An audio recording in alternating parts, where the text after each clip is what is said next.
Good evening. You can keep being happy, enjoying conversation. My name is Gar. I am one of the priests that serves here at St. Thomas. Mother Susan is also here, if you raise your hand, with us tonight. So we want to welcome you. I see many of you who are guests and friends, folks who've come here, so we're so glad to welcome you. This is one of our Pride events this month, and so just a little bit of a brief history. The Episcopal Church about 40 to 50 years ago started the conversation about inclusion, openness, and welcome. And it was a long process that started at first just acknowledging that people in our pews might be different than what people anticipated.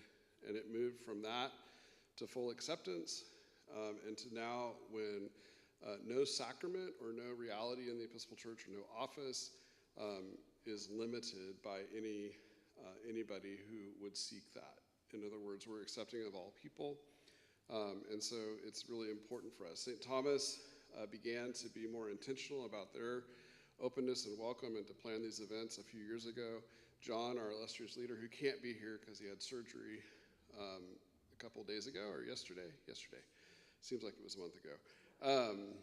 Yesterday is in the hospital. He's probably online watching us, so that'll be great if he can join us. So I want to thank him for his leadership. And if you're part of the Pride group, could you raise your hand? And thanks to all of you for getting us together. The Currys put together a little bit of food for us afterwards just so we can be together. I am not introducing our illustrious speakers, Chaplain Seth. So I have been asked to invite Penny to come forward, and she's going to share a little bit and give us some bio. But again, we're just so glad that you're here. We're here to have a good, open conversation.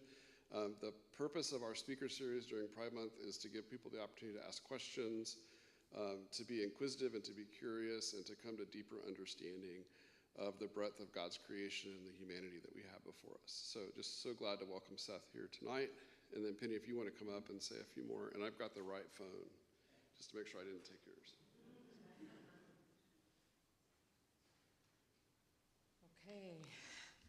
Okay. I'm Penny Massa, and I welcome you to the Pride Alliance Pride Month conversation here at St. Thomas. I discovered St. Thomas last fall during an extensive search for a church home that reflected my values of social justice, inclusion, and diversity. I was impressed by this church and its commitment to those values. For more than 40 years, I worked in the field of mental health and intellectual and developmental disabilities. My brother, who died a couple of years ago, had an intellectual disability. My late husband was an immigrant, and I have siblings, friends, and colleagues who are members of the LGBTQ community. So obviously, advocacy and inclusion have always been deeply important to me. St. Thomas is a congregation that not only talks about welcoming and supporting marginalized communities, but actively lives out those commitments. Tonight's gathering is an example of why those commitments matter. It is my pleasure to introduce my friend Seth Sonneville, who has graciously agreed to share his journey as a transgender man. He is an ordained minister in the Christian Church, Disciples of Christ, and a board-certified chaplain with 20 years of experience in spiritual care. Before entering ministry, he worked for many years in the corporate world, as well as being a member of the U.S. military, experiences that shaped his leadership, resilience, and commitment to service. This conversation invites us into deeper understanding of how faith, identity, and transformation shape a life of authenticity and compassion. Welcome, Seth.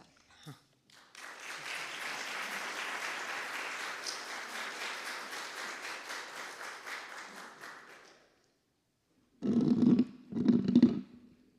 not so tall as I think I am. I identify as 6 foot, but here we are. Thank you for your hospitality and for the invitation to be here. I just think it's ironic considering how many places of worship I was not welcome. So thank you. And if we might, just for my benefit, just start with a little prayer. Please join me. Good and gracious Creator, we know that you have created all in your image and likeness, both male and female, also known as non-binary. We thank you and we treasure all the differences in one another. Help us open our minds and hearts to each other's experiences, each other's hope and understanding of you, that we may learn and grow, that you may be bigger than we think you are and know you are. Bless this time of fellowship.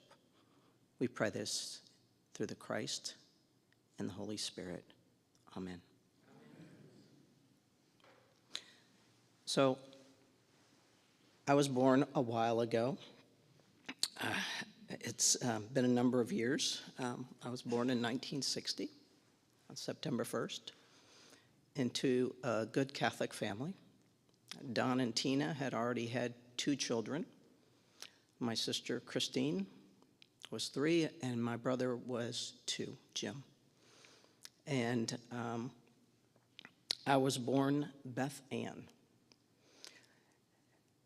And I was baptized, I received the sacrament of baptism, as we say in the Catholic community, 17 days after I was born. And from then on, I went to church like many in my community every Sunday. I knew who my community was because I lived 2 blocks from the church that I grew up in. Right next door to the church was the school that I knew that I would go to as a child. All our friends were Catholic, at least that I knew. And it's interesting, I was excited to start kindergarten because, of course, I wanted to do what my siblings did, which was go to school. And they had the best kindergarten teacher, and they came home and they talked about her. And my mom was so excited for me to go to kindergarten too. And when I went there, it was amazing because she was an amazing teacher. And then after kindergarten, I learned that I would be going to a different school.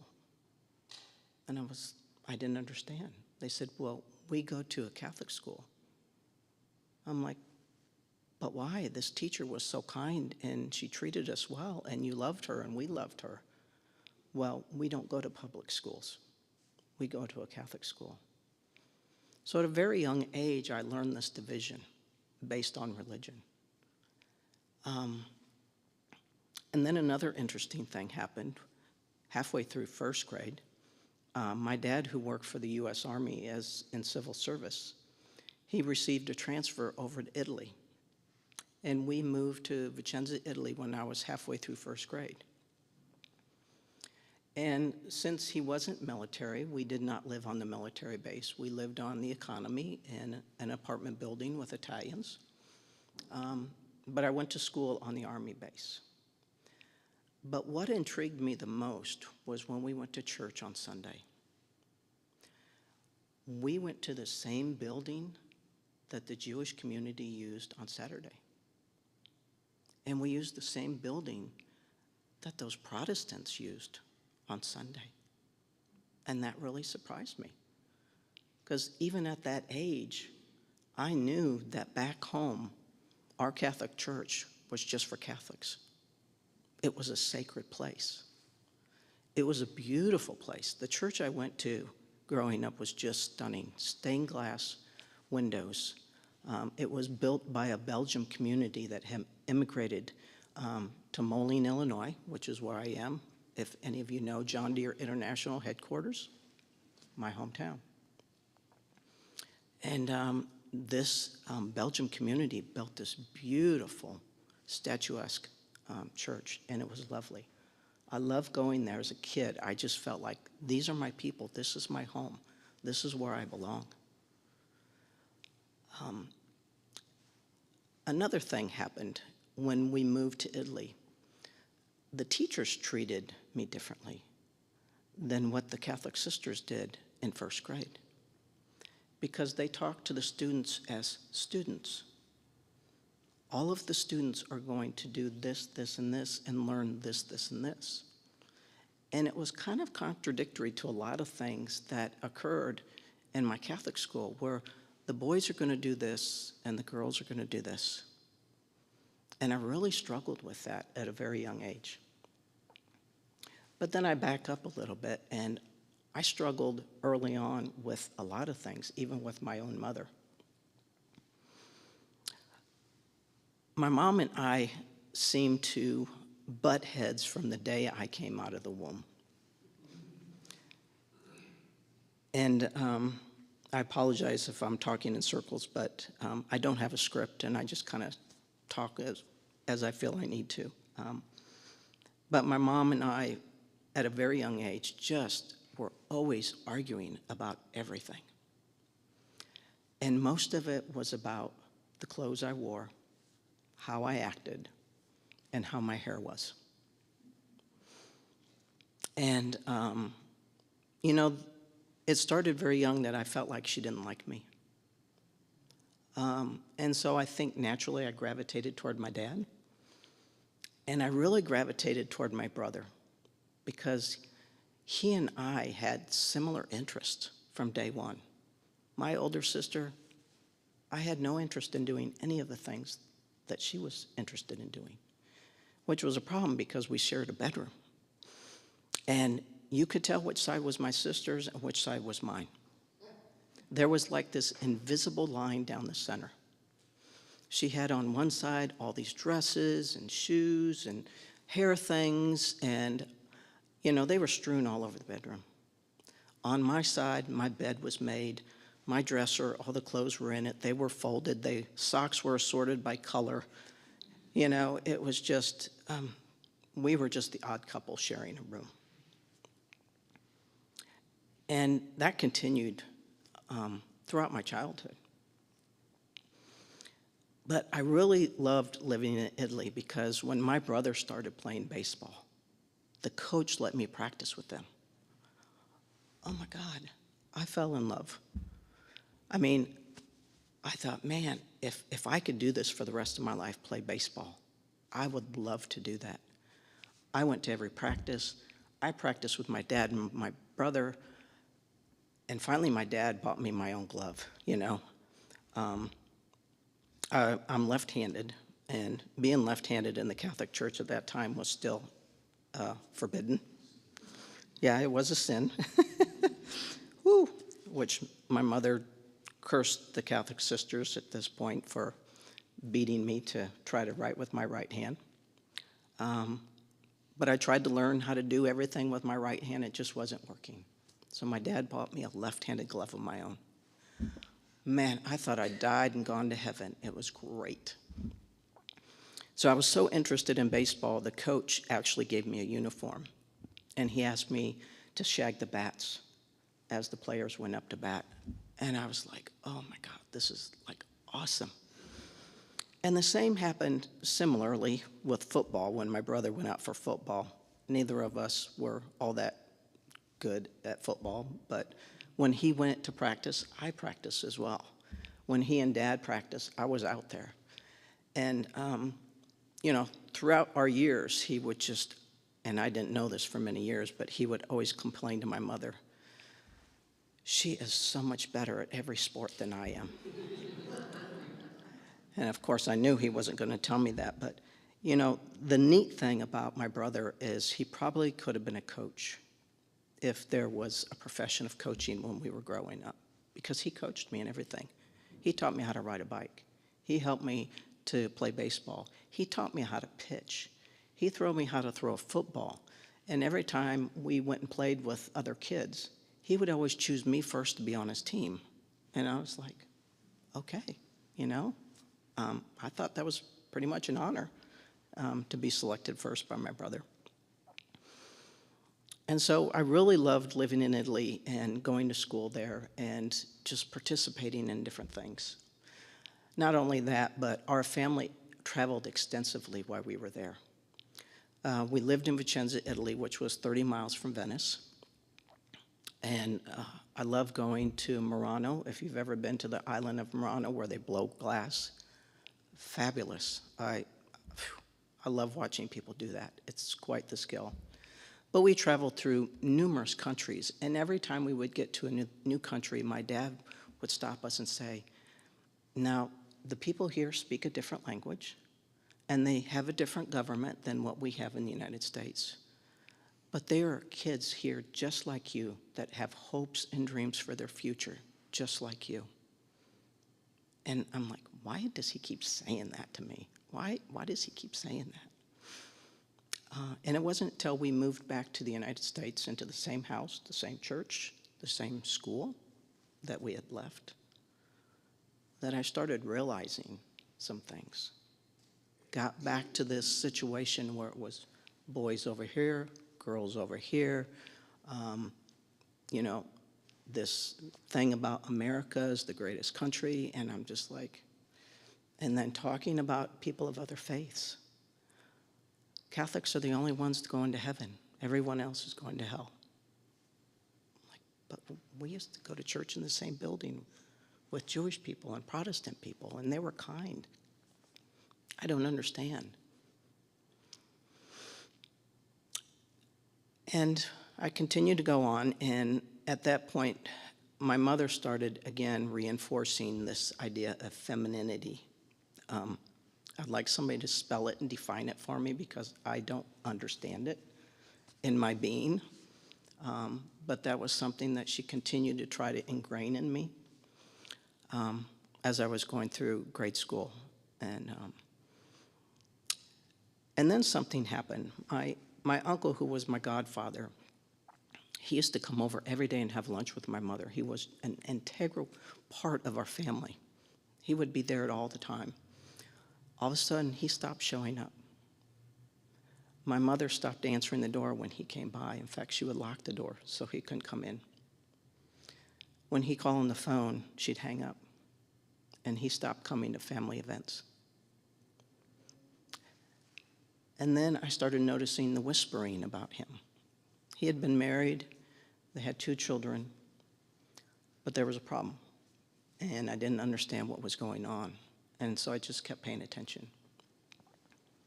Come to find out, he was gay, and he came out to his family unethically. His therapist at the time disclosed his sexual orientation to his wife, which in this day and age we know is incredibly unethical. And so the courts at that time decided that he was an unfit parent, and when they divorced, he was no longer allowed unsupervised visits with his own children. And I watched all this unfold. And I started at that point being able to understand my own sexual orientation. And I watched as my mother shunned her own brother. And I thought, if she finds out that I too like little girls, or I'm attracted to little girls, she's going to treat me that way. And so I knew I had to keep that secret. I couldn't share that with anybody. I didn't trust any friends because everybody was Catholic. No adults. Certainly couldn't trust any of the teachers at school. Many of them were Catholic sisters. My 5th grade teacher was my dad's teacher when he was in grade school. And so I struggled at a very young age. And I was at home one day by myself, and I was just very stressed, didn't know what to do. I grew up on the Mississippi River. There was a huge bridge, Centennial Bridge, metal bridge over the Mississippi River. I used to ride my bike down there and contemplate how I was going to climb it and jump off because I didn't want to live, because I was hurting. And can't believe I still get teary about that. But I also knew that suicide was a sin, at least at that time, in the Catholic Church. And so I struggled with it because my faith was important to me. If there was nothing else that I excelled at in school, it was gym class and religion, which is an odd couple. But I knew enough about the different kinds of sin in the Catholic Church. And so I struggled. And I thought, if I die, I'm going somewhere, straight to somewhere. And it's not going to be pretty. But yet the way I was living and the stress I was under wasn't pretty either. So I was home by myself one day, and I found the alcohol that my parents had for guests. And I picked up a bottle of Jack Daniels, and I took a drink. And my first thought is, adults are really stupid because this tastes awful. And it burned all the way down. And then 30 minutes later, I was back at that bottle because of how it made me feel. And a lot of that pain dissipated. And I started drinking and smoking when I was 11 years old to cope with what I was struggling with about who I was and the mistake that God had made. Even though as a kid, I constantly prayed that God would change me. And I didn't care how. I didn't care how. Just help me to fit in. Either my mind, change my body, I don't care. I knew that God could perform miracles, and I was counting on that to happen, but it hadn't happened yet. So I made my way through grade school and high school, struggling, trying to do all the right things that my mom wanted me to do. Dress up, go to homecomings and proms, wear stupid dresses with stupid shoes. At that time, I had to wear a skirt, a plaid skirt, to go to Catholic school, but I always wore my shorts underneath them with my tennis shoes because that's how I felt comfortable. And I felt comfortable for other reasons too, because I knew that as someone who was homosexual, I knew that people were beaten for who they were. I knew that girls were raped, and that it was their fault because they were promiscuous. That was the lesson we were taught in my church. I learned that too on my graduation day from 8th grade. My mom made me wear this dress that she had made me, and I hated it.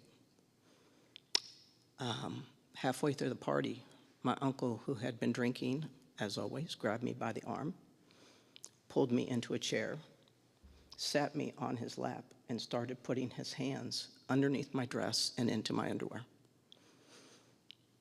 And thankfully, my brother taught me some good wrestling moves growing up. I was able to get away and learn that even people in your family aren't to be trusted, even more so than what I already didn't trust. So made my way through high school and continued to drink every day by the time I was 16. My senior year of high school, of course, I hadn't done well in school. So I was really struggling with all the other kids saying, I'm going to go to this college or going to go to this tech school or do this with my life. I'm just like, what am I going to do? My parents expected me to get a job as a secretary at the Army base where my dad worked when I graduated, get married and have children. My brothers were told about college. They got assistance to go to college. But I was told, you don't have to worry about that because you will get married and your husband will take care of you. And no offense, but I'll be damned if I'm going to get married and have anybody take care of me. I want to take care of myself. That's all I want to do is take care of myself and have a job. So one day I was walking through the halls at school, and there was a Navy recruiter there, and he said, what are your plans for after high school? I said, I don't have any. He said, would you like to join the Navy? I paused for a minute. I said, by the way, yes, I would. That was the extent of my thought process. Because it gave me a little glimmer of hope that there was something I could do other than what my parents expected of me to do. I was so excited. He said, come down on this day and you can take the entrance exam. So I did that. I didn't even tell my parents. I rode my bike about 5 miles away, and I went and took the entrance exam. And he said, now it'll be several weeks before we get the results back, so, I'll call you when the results come back. So one day I hear my mom, she's like, Beth, there's a phone call for you. And she hands me the phone, of course, the one across the kitchen with the cord that's way over here, And she says, it's a boy. Okay. So it was a Navy recruiter, and he said, we have your results in. Would you like to come in and hear the results? And I'm like, absolutely. So the next day, I rode my bike again to the recruiter's office and sat down. And so my first question was, do I get to go in? And he looked at me, he said, don't you want to hear the results first? And I'm like, no, I just want to know if I can go in. He said, yes, you can join the Navy. He said, you scored incredibly high in mechanical ability. And I want to talk about the different options. Oh my God, he made my day. I had always spent time with my dad working on the cars, cleaning out carburetors. Anybody remember cleaning out carburetors? Yeah, love doing that stuff. Yeah, working around the house. It was one of my brother's chores to mow the grass. He never did. He never took out the trash, Anyway, I love doing those things. I cut the hedge, I mowed the grass, I did all of those things. And so I don't know why it surprised me that I scored high in mechanical ability, but he said, we can have you come in and be a mechanic on very different things, trucks, vehicles, anything you want. How does that sound? I'm like, oh my God, that sounds amazing. He said, but the problem is you're 17. And if you want to go in right away, you have to have your parents' signature. I said, okay, you're going to have to come tell him. So I went home and I told my parents that I'd been talking to a Navy recruiter. He came to the house and he told my parents she scored very high mechanical ability. And she is a good candidate for good mechanical training. And my dad, who I love dearly, may he rest in peace, said, no daughter of mine is going to be a grease monkey. If she goes in, she will go in and do administrative work so she has some skills and talents when she comes out that are useful. Interesting word, useful. I said, I don't care. I want to go in, just sign the paper.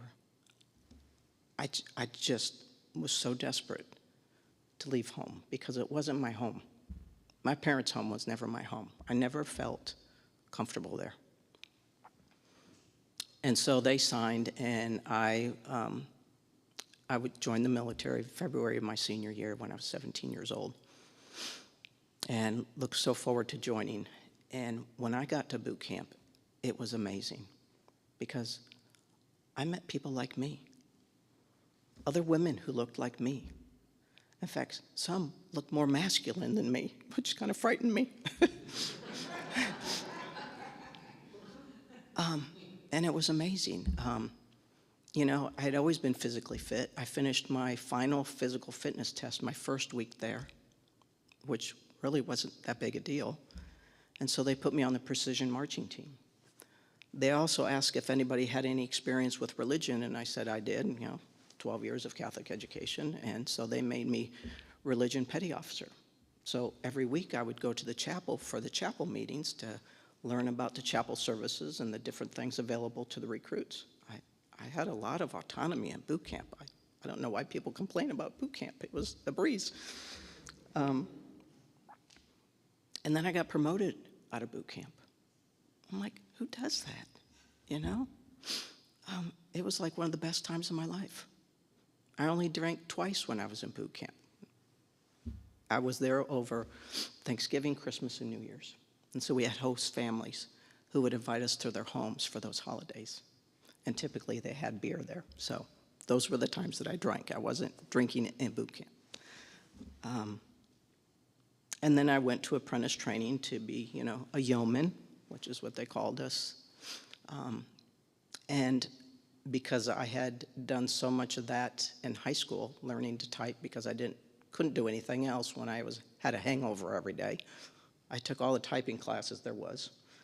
And so I completed an 8-week course in 21 days for my apprentice training, which entitled me to a double promotion out of my training.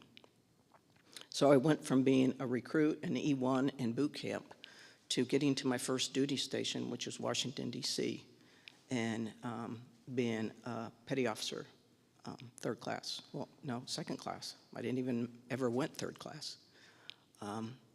I was assigned to the staff of a 3-star admiral because of how well I did through my apprentice training. And that's when things got really difficult.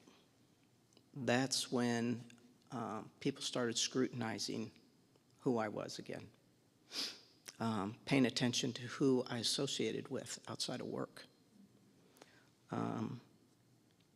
I was 19 when I dated a woman the first time, because, again, lesbian people are so promiscuous, right? I waited till I was 19 to date.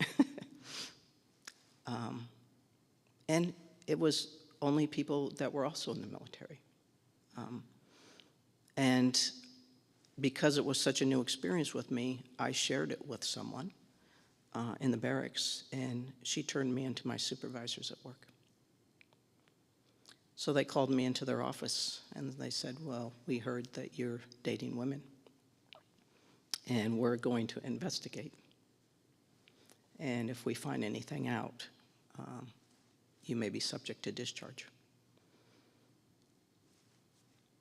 So I was very nervous. They questioned everybody I knew. They talked about me at work. In my own office, we had about half a dozen people like me doing work for the Admiral. And they would say things to me like, what did you do last night sexually? They would ask me all kinds of questions that were inappropriate, that you would never ask anybody. And finally, they moved me out of the Admiral's office into another office because I was a disruption, even though my performance was at the top of those in my discipline. And then again, I started dating another woman in the barracks who was just one of the kindest people I've ever met. And her roommate turned us in to the Naval Investigative Service.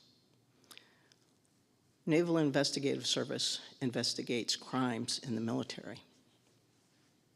And they investigated people for being homosexual because it was considered a crime. So they called me into an office one day and they asked me about it. I began to learn that she was in another room across the hall. The room I was in had bars on the windows, had a gray table and 2 chairs, and they interrogated us for about 4 hours about our sexual orientation. At the end of that, they decided that there was no evidence of anything. I went back to work. They came to my office and said, we'd like to look at your barracks room and see if there's anything that is of interest to us. And I said, do I have to allow you that? And they said, no, you don't. You can decline us to look at your belongings. And I said, then no, you can't look at my personal effects. I think the only thing you're going to find are cookies from my mother, okay? She'd send me cookies packed in popcorn. It was great. My roommates loved it. But it was after that that I moved out of the barracks and I lived in an apartment by myself. And I really isolated. I started drinking more and associating with less people. And I was really suicidal again at that point. And then a friend of mine from work said, I've been talking with a chaplain friend of mine, and I'd really like to encourage you to go see a pastoral counselor. I'm like, I don't need that. She said, okay, we'll talk about it some more later. For 3 months, she badgered me. And she said, I really think you need some support because I was just drinking heavily every day and isolating. I finally said, if I go one time, will you leave me the bleep alone? And she said, yes, I will. So I went and saw a pastoral counselor. First time I'd never met a female pastor. I walked in and I said, I'm looking for Reverend McNair. She said, that would be me. You could have probably pushed me over with a feather. And we talked for about an hour, or she did. She asked me questions, and I did what I always did, responded with one-word answers. And at the end of that hour, she said, you are probably the most depressed person I've ever met in my life, and I would like to help you. And in my head, I'm going, hell no. But yet I hear these words, yes. And I looked around the room to see who spoke those words, and it was me. And I worked with her for 5 years in group counseling, group therapy. And it was the first time I was ever honest about who I was. And she helped me get through getting off of active duty in the military, which I loved, but I knew that I wouldn't have a future there because of my 2 investigations. I got through 2 years of college at George Mason University in Northern Virginia. And the only reason I stopped going to counseling is because I got accepted at Virginia Tech to study human nutrition. And the last day I spent with the counselor, she said, do you know that it took an entire year in group therapy before you said anything other than hello? Because I didn't trust people with me. And she said, you've made some great progress. Please keep in mind that you may want to go back to therapy in the future for any reason whatsoever. And so I went to Virginia Tech to study human nutrition. And little did I know that it was 99.9% women in that program. After being in the military and being the only woman in many spaces, it shocked me. And I decided I couldn't be around that many women for that long a time. No offense to anybody, but whew. So my student advisor, who was the only male, said, my wife is studying food science. Why don't you go talk to her about the food science program? And I did. And I looked around, and it was 50% women and 50% men as the student body. And that was all I needed to know, was I was going to make a change, and studied food science. One of my first classes, I met another student who was working on her master's degree, and she sat behind me. And she'd always pull pranks on me, and was the funniest person I'd ever met, even though she was incredibly shy. And the more I got to know her, the more I began to like her very much. And we started dating. And just a beautiful smile, auburn hair. I stayed for a master's degree just because of her. I had no desire to get a master's degree in food science, but she was just so amazing to be around, and I felt better being around her. And we moved in together, which was an amazing time in my life. I know that I was drinking less when I lived with her. I would eventually finish my master's program, and she had been invited by her major professor to stay for a PhD, which he paid for. She's that smart. I don't know how I ever met such a smart person, but she's that smart. So I lived in South Carolina and worked for a food packaging company. And at that time, it was still very conservative. People of color were still considered niggers back then. No offense to anybody who's offended by that, but that was a word I heard every day when I lived in South Carolina. People would ask me if I was dating anyone and what his name was. I said, no, I'm not interested. You just haven't found the right man yet. Eventually, Tracy got a job up in Pennsylvania area, and I moved up there to be with her. In South Carolina, I continued drinking a great deal because I felt this pressure to be heterosexual in front of everybody I was around.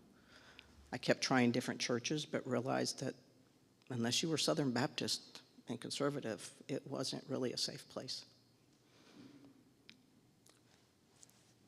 When I moved up to Pennsylvania, I was still struggling with my sexual orientation, and I started going to a church. Shortly after, they decided, it was a Presbyterian church, they said, we're going to have a conversation about homosexuality in the church. And I was like, oh, that's interesting. And I asked Tracy, I said, do you want to go? And she said, hell no. Now, she wasn't raised with religion, but she went to a Baptist church with me when we were in college together. And it was very conservative. On regular occasions, the pastor would look at me and said, you know you're going to hell, don't you? I said, well, that's what I hear. And I'd walk away. I loved the community. The people were kind. The pastor, not so much. And so I went to this Presbyterian church, and they had this conversation. And one of the pastors got up there and said, holding the Bible, said, we're going to hear what the Bible says about homosexuality. Put down the Bible. Said, many of you know that my wife and I adopted 2 children who were infants, and we have raised them in this community. Many of you know our daughter. She has been through all the religious ed classes that we have here and followed in my footsteps and went to seminary. She is now an ordained minister and serves a gay and lesbian church out in California. And he said, I could not be more proud. That got my attention. And then he went through all the clobber scriptures, as they're called, and talked about the historical context of each one and dispelled all the rumors about each and every one. And I sat there with my mouth open the whole time. I don't know if I was drooling or what was, I'd never heard this before. But what I heard was one of the men in the congregation yelling and screaming, this is not true. We should not allow them in our church. And others were trying to tell him to listen, to be open. And I went home that night to Tracy, and we had been together 8 years at that point, and our relationship was very tumultuous because of my own homophobia and my own drinking, which I didn't know was a problem. And I finally looked at her and I said, I think I am finally okay with me. And she says, I'll believe it when I see it. And then things started to unravel for me. And I couldn't figure out what was going on. Spent 3 months talking with my pastor. He said, I don't know what's going on, but I can see that something's not going right.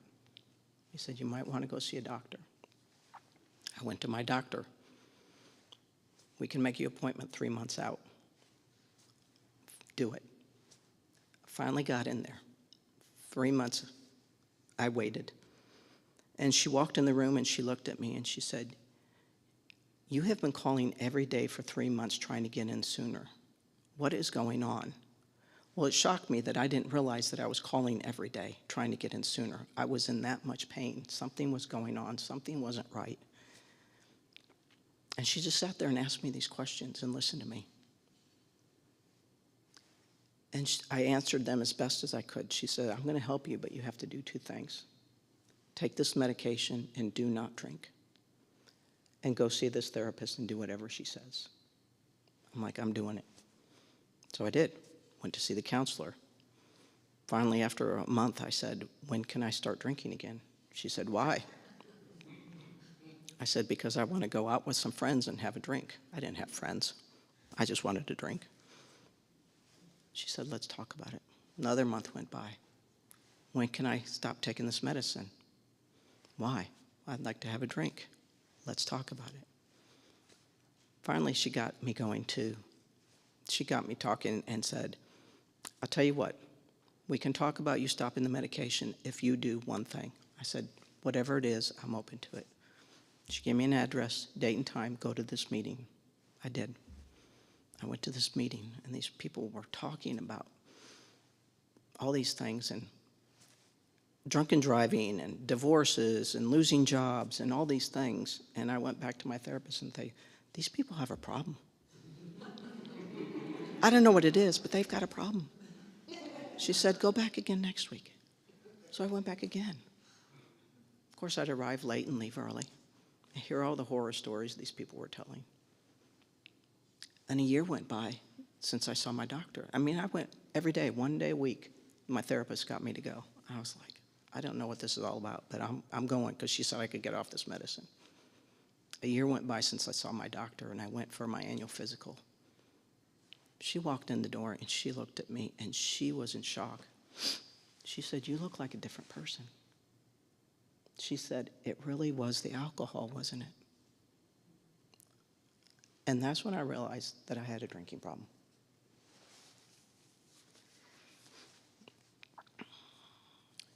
And by staying in recovery and not drinking, I was able to change careers. After 15 years of working in the food industry, quality assurance and regulatory, which is a thankless job, nobody comes to talk to you because they're having a good day. I went through an interfaith ordination program in Pennsylvania, and when we moved here to Kansas City for my spouse's job, I started volunteering at St. Joseph Medical Center on Sundays, on the weekend, in spiritual services. And every year, the chaplain says, you do an amazing job. Would you like to go through chaplain training? Like, no, I got a job. I'm a food scientist. I'm good. Second year, she's like, you're really good at this.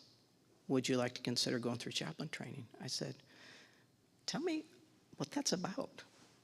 The third year, she asked me. I was so disgruntled with my company. I said, when do I need to apply? She said, 2 weeks. They're making a decision in 2 weeks. I applied. I was accepted. I quit my job. My spouse's head was spinning. She's like, what's going on? And I loved it. I spent a year in chaplain training. It was the hardest, best work I've ever done. Started working in a hospice facility. People started asking me theological questions. I was like, holy crap. I need to go to seminary and learn more about my own faith. So I did. I went through St. Paul's School of Theology while working part-time at Kansas City Hospice House for 5 years. That will teach you a lot about theology, about life and death. I had other seminary colleagues who said, how can you work with people who are dying? Didn't Jesus die on the cross? Don't we talk about death all the time? I graduated from there and got a full-time job at a local hospital, which I can't say because I'm here representing myself, not my hospital, and not the Christian Church Disciples of Christ. But while working at that hospital, I learned about transgender care. And one night while working as a chaplain at night, a nurse called me and said, we have a patient who might benefit from a visit. So I went to visit, and the parents were pacing in the room. The patient was sitting wide-eyed in the bed, and the nurse said that the patient had overdosed on pain meds. Okay, so I went in the room and was able to get the parents out because I figured it would be better to talk to the patient alone. Sat down and, tried to stir up some conversation. I hear you're having a bad day. Nothing. You want to talk about what's going on? Nothing.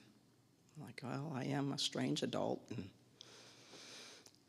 And I sat there for a moment, and, I just try to pray that something will come to mind to prompt a conversation. And something came to my head that I'd never said before.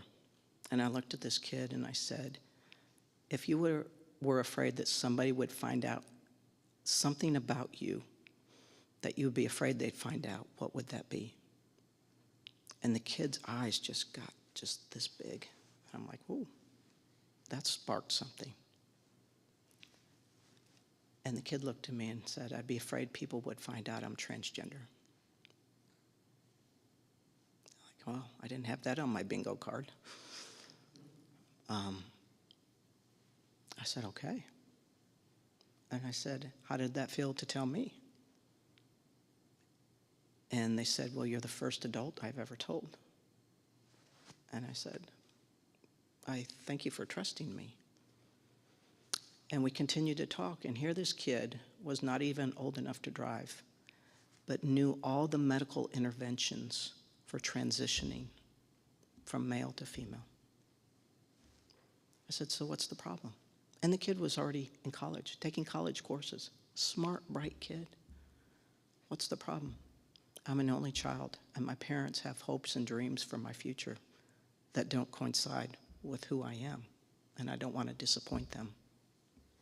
Boy, don't I understand that one. So we talked a little bit more. I said, there are people out there who will help you and support you and see you for who you are. And I hope you find every single one of them. And we ended that visit, and I started walking back to my office, and halfway there, I started shaking violently. My body started shaking. And I thought, it hasn't been that long since I've eaten. I don't know what the problem is. I got back to my office. I was not only shaking violently, I was sobbing. And I had to sit in my chair, and I was just like, what the heck is going on? And so I thought back to my chaplain training, and my supervisor would say, what words struck you the most, touched your heart deeply? And who were you in the room? And I sat there for an hour, and finally I was like, I'm that kid. That's me.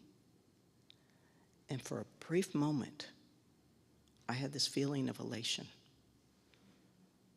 that answered all these questions that I had growing up about myself and who I am.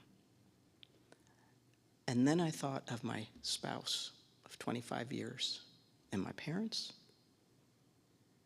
And I thought, holy shit, I'm in trouble. And it was hard. It was hard. It took me 2 weeks to share with my spouse. And she knows the day and the time and where she was when I told her. And I still recall her reaction. Why am I just now hearing about this, she said. I said, I didn't know. And she's like, why haven't you told me before? I'm like, I didn't know. I had suppressed it. We hear about kids, young kids, who go through conversion therapy because of who they are sexually and their gender identity. And I feel like a lot of that was what I got growing up from my parents and the church and the school, that it just kind of went deep inside. But thank goodness I worked at a place that was supportive. The team members I worked with were supportive and affirming. My chaplain supervisor said, yeah, we support you if you want to transition. You know, just let us know how we can support you. And so I did that. I eventually wrote a letter to my family and said, here's an answer to all the questions I've had about myself growing up. And it took 2 weeks. 2 weeks must be a really interesting time. But my parents called and said, we understand. We just worry about medical interventions, and we know that there can be, you know, unexpected consequences of medical interventions, but we support you. It would be a couple months later that I would call my mom, and I said, Mom, do you recall how old I was when you and I started fighting about how the clothes that I wore? And of course, the good Catholic woman was, no, I don't remember. Let's not talk about it. And so I just paused and I counted to 10. And I heard at the other end of the phone, and she says, you have always been that way. She said, when you were a toddler, as soon as you were able to learn how to take off your clothes, you would do it and go in your brother's room and put on his clothes. She said, you have always been this way. A couple months later, I get a text from her at 10:30 in the morning. My mother's not a morning person. I thought somebody had stolen her phone. And so I called her at lunch and I said, I got your text. What's going on? She said, I just been thinking about you, and I'm sorry I wasn't there for you when you were a kid, when you needed me the most. And I really was like, who is this? And my tumultuous relationship with my mother has turned into something very lovely. She's 90 years old. I go visit her in Illinois once a month. And you could have never told me that I would be doing that even 10 years ago, 15 years ago. I went to visit her once, and she said, I'm glad we've gotten to know each other better and that we understand each other better. And last Christmas, she introduced me to some of the people at her senior center as my son, Seth. And I thought, you know, if a 90-year-old woman can do it, anybody can do it. I am truly grateful that I have lived long enough to see the progress in myself and my family, and have a good community, a faith community, because that's all I ever wanted. And I have so many friends today, I don't know what to do with them all. Honestly, I really don't, but I am truly grateful. And I'd like to know if you have any questions.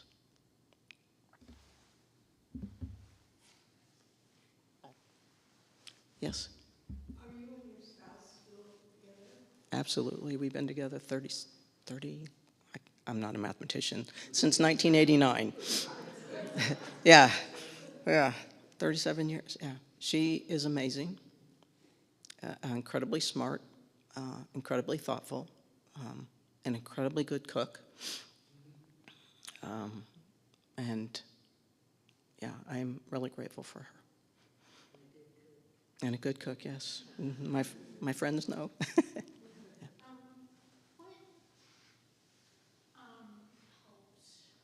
you repair the relationship with your family? You talked about it a little bit, but if there was one thing that you could say like maybe helped the most.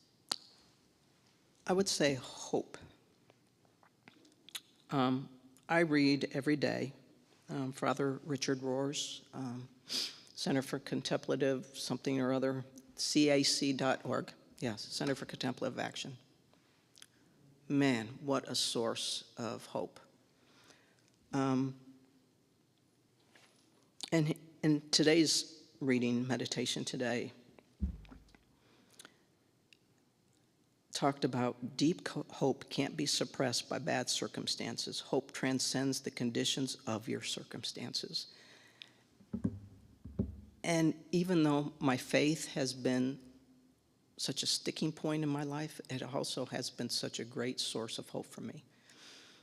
Because even though I didn't feel like God loved me all the time and didn't like me, I know that that is what sustained me. I think the drinking sustained me too. It's a crazy thing. I tell people that drinking saved my life. If I hadn't picked up a drink, I would have killed myself. And it got me to a place where I was safe enough to stop drinking. But it's this hope in something that is beyond myself. And hope in people that are beyond my family. My uncle, who is my godfather and is openly gay, he was a great source for me on several occasions when I was going through investigations in the Navy. And I didn't reach out to many people, but I reached out to him twice. On 2 occasions I know of that I was really desperate. And he said, come see me. And I'd go visit him. And he'd support me and he'd help me. And he was there for me when I couldn't talk to anybody else in my family. And so he's been a gift in my life. But just so many people along the way. Yeah. Thank you. Seth, the other day when we were talking, you talked about the driver's license thing in Kansas, and I was just blown away about what happened. I just thought, well, they're never going to find out if you're trans, you're just driving down. How will they know? Well, he told me what happened. So on 2 occasions I had to deal with the government when I went to change my name. Again, Beth Ann Sonneville. And I didn't want to change it drastically because I wanted it to be easy for my family. You know, that sounds really stupid, but my family means a lot to me. And so I decided to change one letter in my first name and drop 2 letters in my middle name. So I went to the courthouse and I said, I want to change my name legally. And they said, well, you have to fill out all this documentation and send it to all your creditors. I said, what's that about? To make certain that you're not doing anything nefarious or trying to get out of debt. I said, what if I were coming here to change my name because I was getting married to a man? Oh, you wouldn't have to do that. Like, oh, that's interesting. And then recently, many of you know that those of us who had our gender markers changed on our driver's licenses were told by the state of Kansas that we would be arrested if we didn't change back and correct our gender marker on our driver's license, which nobody's ever looked at my gender marker on my driver's license. Nobody cares. They said, bring in your birth certificate in with you to the Driver's License Bureau and get a new driver's license. So I walked in, told the woman behind the counter, I said, I've been told I need to come get another driver's license to reflect what's on my birth certificate. And she said, oh, I don't need that. It's already been changed in the computer system. I go, isn't that really interesting? And the woman behind the counter says, I know, this is really stupid. She said, I wish our politicians could come and work and do the work I do for even a week. They would learn more about people than they know sitting behind their desks. She said, I've met so many amazing people, gay, lesbian, transgender, intersex, immigrants. She said, people are people. It shouldn't matter. Yeah, there are double standards.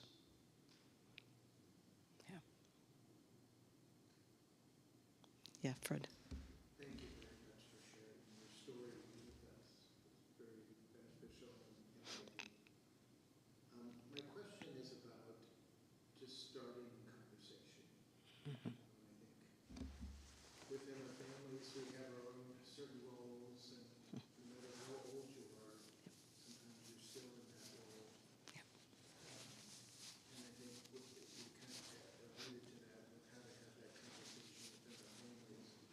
But I think sometimes in our social circles, we could be in a situation where maybe someone asks us how to. I need to talk. What do I say? How do I begin the conversation? And sometimes that just seems like the hardest part. Is just starting the conversation, and just maybe some insights into how do you, whether it's a conversation to let someone know they're coming out, letting someone know something else about you're transitioning or whatever, but just some insights into. So are you talking with someone who is transgender?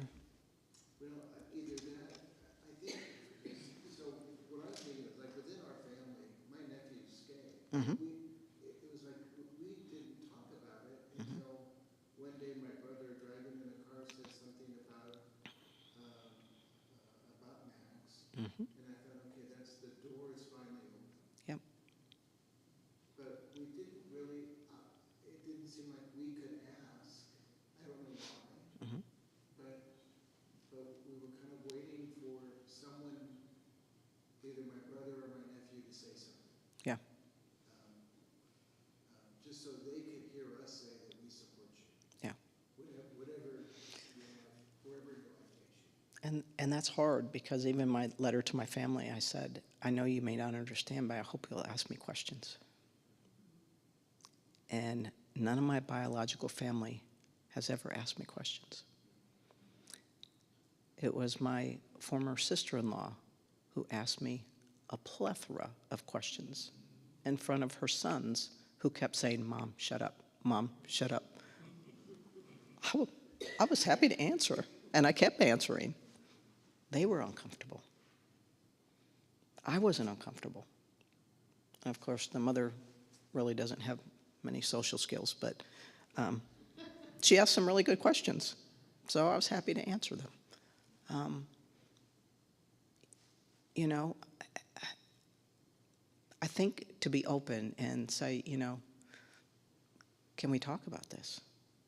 You know, especially with the individual.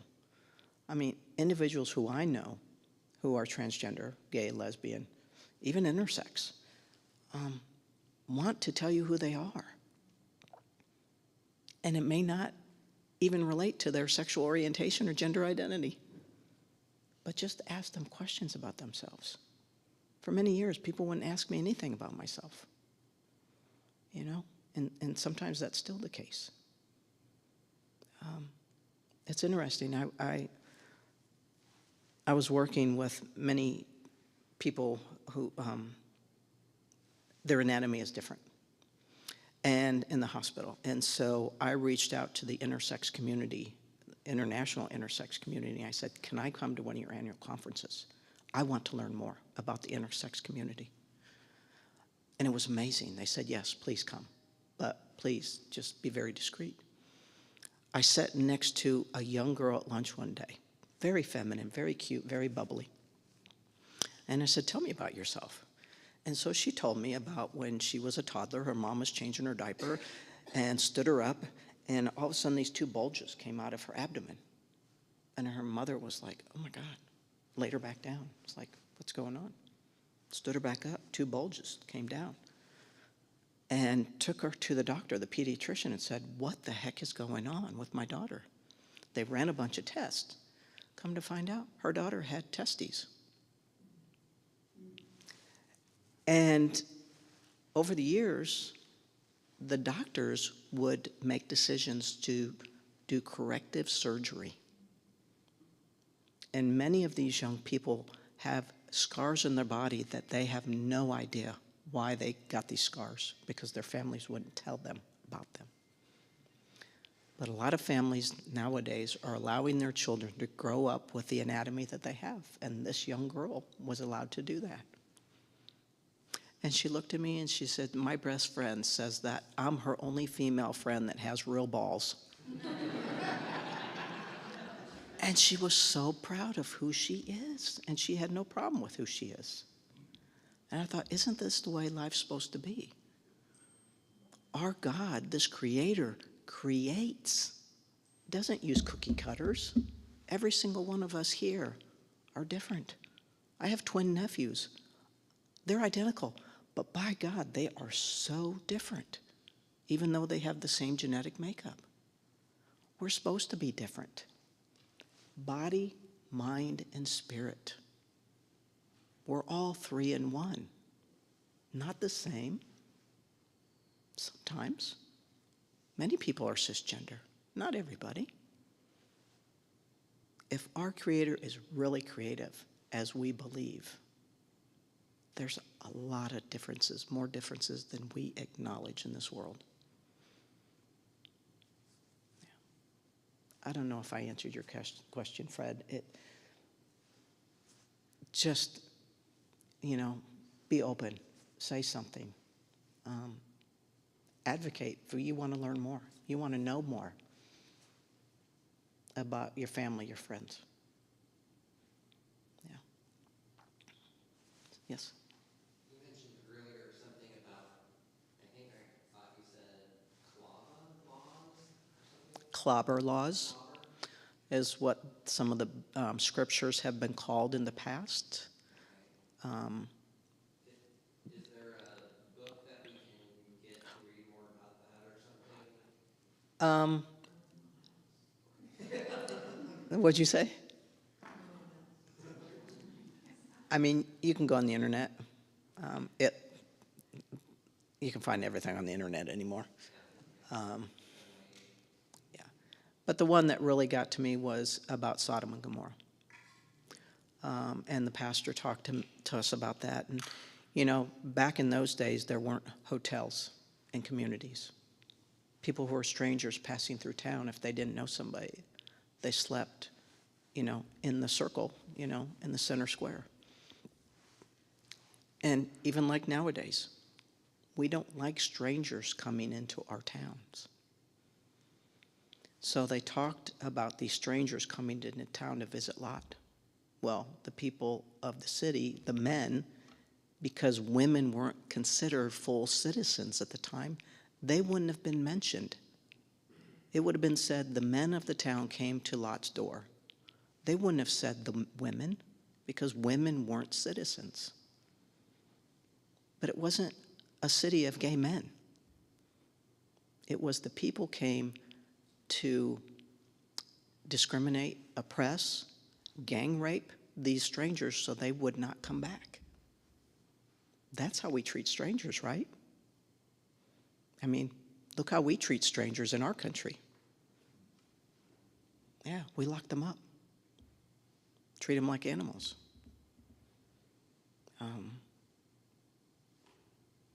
That's not what it was about. Yeah. Yes. But my favorite part of the story is, I'll send my daughters out to. Because they weren't. Yes, yes, yes, So, you know, all these scriptures that these guys hold so, yes. you know, ardently to their hearts, you know. Yeah. Yeah, here, have my daughters. You can't have these. Yeah, Lord, you know, well, what about that part? yeah, So, yeah, yeah. There are so many contradictions in the Bible. as there should be. Yes. Yeah. Because there's this thing that we call the mystery of faith, which I learned very early on in my Catholic tradition. The priest used to raise up the chalice and say, the mystery of faith. There's no absolutes. We know that. God works in mysterious ways in everyone's life.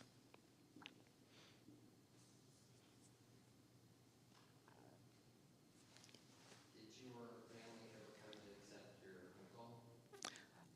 uncle? For many years, he would be the topic of conversation at events he was not invited to or welcome, because his own father, my grandfather, told people, his children, to not invite him.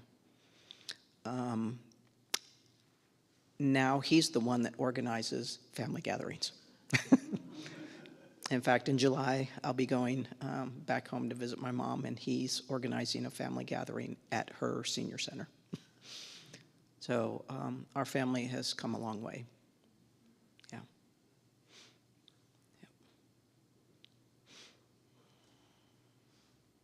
Yeah. Anything else? Truly, you can ask anything you want. Yes? What is the difference? I don't know what the difference between transgender and intersex is. Okay. Is there a difference? Yes. Intersex is a difference where children are born with a combination of male and female reproductive organs. Working in a hospital, I won't say which one, we had a newborn who had ambiguous genitalia, which is what it's called. They also did genetic testing. And the genetic testing could not distinguish this child as male or female. And so I asked the neonatologist, what do you put on the birth certificate for the state? And they said, we let the parents decide. It used to be when children were born with ambiguous genitalia, especially if there was a small phallus, that the doctor would just come and snip it off and say, raise them as a girl, without asking the parents or without talking about it. Yeah.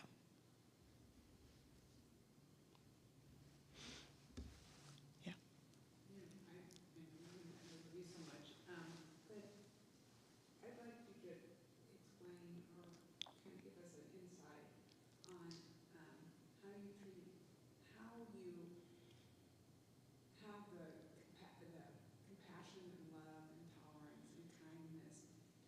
people that don't accept you. Because as the community that does, I feel fighty.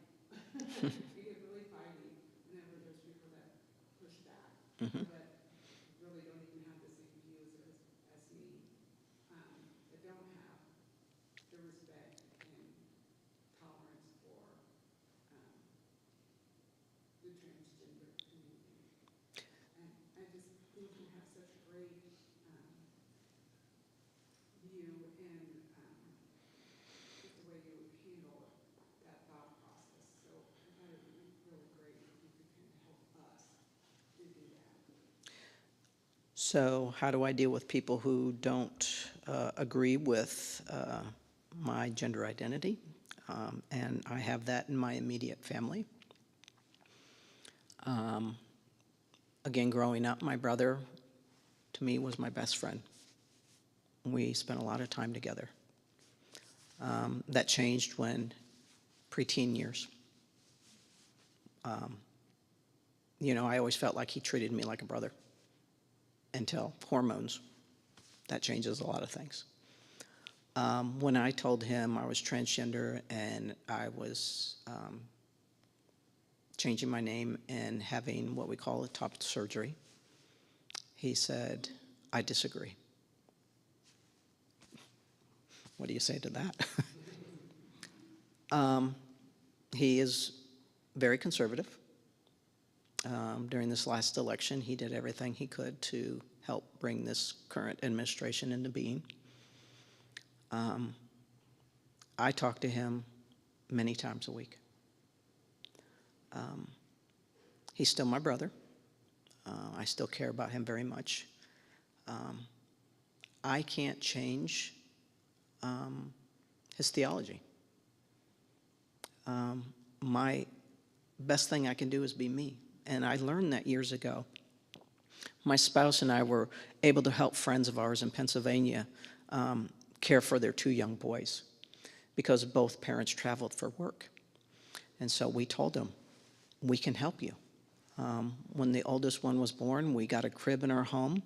When both parents traveled, we'd go pick them up at daycare, take them home, feed them, take care of them, return him home when the parents got back. And when his brother was born, we got a little bed in our house and had the crib and would take care of both boys.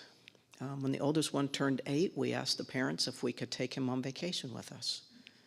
And we took both boys on vacation with us between the ages of 8 and 17.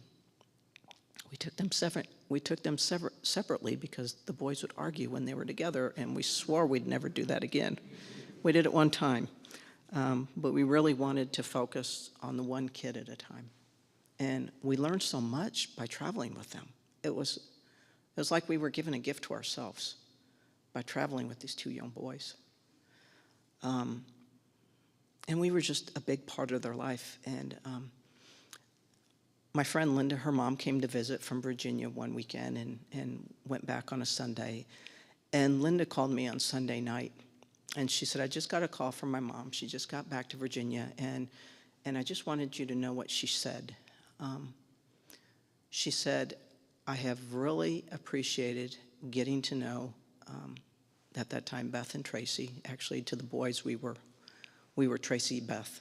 We were all one name because they didn't know to separate them. It's been really good to see and spend time with Tracy and Beth and get to know them and watch them with your 2 boys. And she says, "I now realize that homosexuality isn't all about having sex." And I'm like, okay. I mean, that kind of threw me for a loop.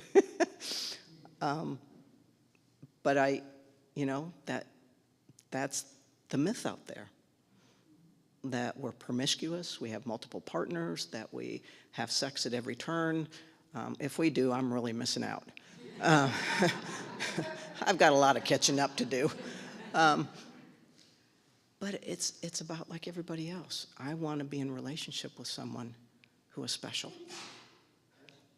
I always wanted to have a relationship and a marriage like my dad had. Looking back on when I was younger, he was my hero. He was my idol. I wanted to be like my dad. There was never a moment when I thought I want to be like my mom. It just wasn't it. And there's a lot of other things that, when I finally realized what was going on, even when I was younger, I'd look at my brother and it's like, why did he get his penis and I didn't get mine? It wasn't that I wanted one. It's why didn't I get mine like he did? And that was when I was a young kid. And I just thought to myself, that's wrong. It's wrong to think these things. Everything that I was feeling and thinking was wrong. And now I realize, oh my God, it was just my body, my mind, and my spirit trying to tell me more about who I am. And God did perform a miracle and changed me. Changed me so that I would accept myself. Because for 36 years I didn't. For 36 years, I drank, I smoked, I drank several cases of Diet Coke a day just to keep going and doing everything I thought I was supposed to do and hide. And the survival of that, I shouldn't be standing up here healthy, honestly. I should not. But that's the miracle. And I'm truly grateful for that miracle, that I get to be here and spend time with you. Yeah. Yes? Thank you so much for sharing your story. I can talk a little bit about how your understanding of Scripture changed over the course of your journey. How would you say your understanding of God changed from getting to a place of self-acceptance? Completely 180. And if there's more degrees of possibility beyond that, it's even greater than that.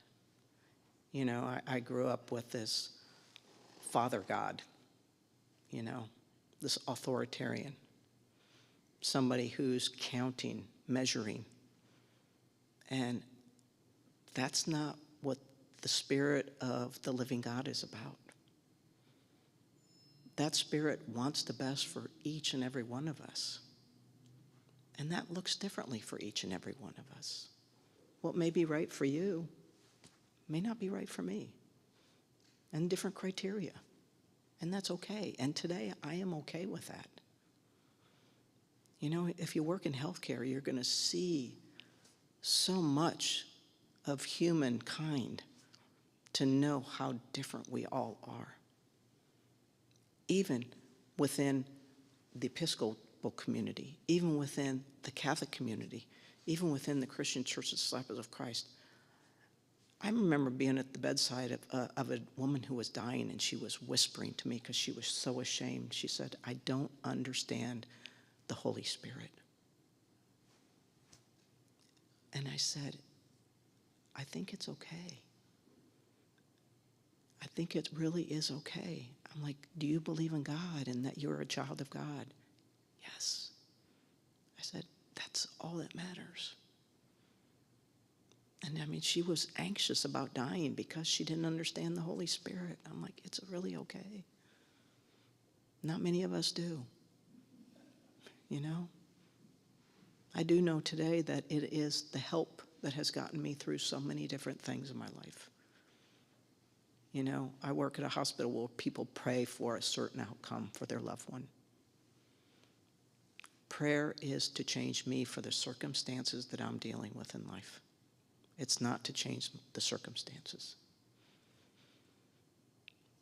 And I'm grateful for that understanding today. Because there are a lot of horrendous circumstances in this world for people, for our siblings, God's children. And as people in my program say, God doesn't have grandchildren. Yeah. Hope I answered your question. Yeah. Thank you.